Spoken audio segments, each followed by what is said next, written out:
दोस्तों डीआरडीओ अब सीधे ही हाइपरसोनिक मिसाइल को रोकने के लिए सिस्टम बनाने जा रहा है।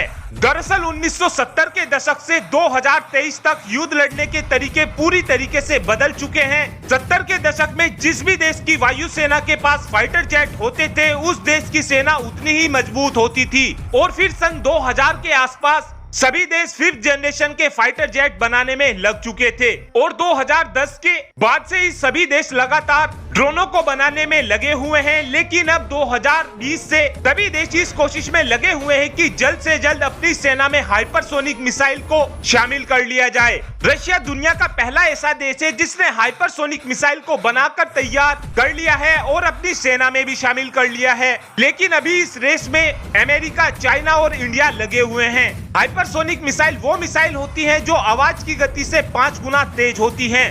फिलहाल इस तरीके की मिसाइलों को रोक पाना नामुमकिन है, लेकिन अब डीआरडीओ इसी नामुमकिन काम को मुमकिन करने जा रहा है। दरअसल डीआरडीओ के वैज्ञानिक अब नेक्स्ट जनरेशन के हाइपरसोनिक रडार को बनाने में लग चुके हैं। इस रडार की सबसे खास बात यह होगी कि ये दुश्मन देश के सुपरसोनिक जेट और हाइपरसोनिक मिसाइल को काफी आराम से ट्रैक कर सकेगा। डीआरडीओ जो ये नया रेडार बनाने जा रहा है इसका नाम गोस्ट आई होगा। इस रेडार का इस्तेमाल हम अपने बीएमडी शील्ड में ही करने वाले हैं। बीएमडी शील्ड को 2024 में सेना में शामिल कर लिया जाएगा। बीएमडी शील्ड वही एयर डिफेंस सिस्टम होने वाला है जिसकी रेंज 5000 किलोमीटर होगी और इस डिफेंस सिस्टम के आते ही दुश्मन देश की एक भी बैलिस्टिक मिसाइल भारत की जमीन को नहीं छू पाएगी। जो ये नया हाइपरसोनिक रेडार गोस्ट आई होगा ये 2024 में तो बीएमडी शील्ड में नहीं आने वाला है। इस रेडार को बाद में बीएमडी शील्ड में लगाया जाएगा। गोस्ट आई 360 डिग्री पर प्रोटेक्शन देगा।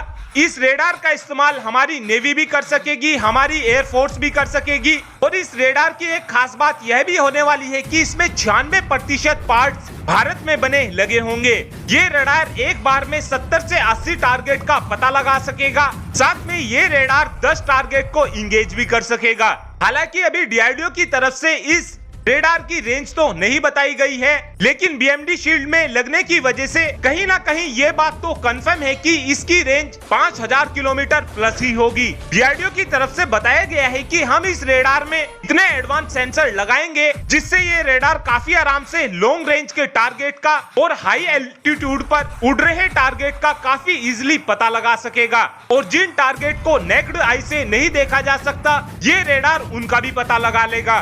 दोस्तों अब आपके लिए एक सवाल है कि इस रेडार की रेंज आपके हिसाब से कितनी होनी चाहिए। इस बात का आंसर आप कमेंट बॉक्स में दे सकते हैं। Thanks for watching this video. Have a good day.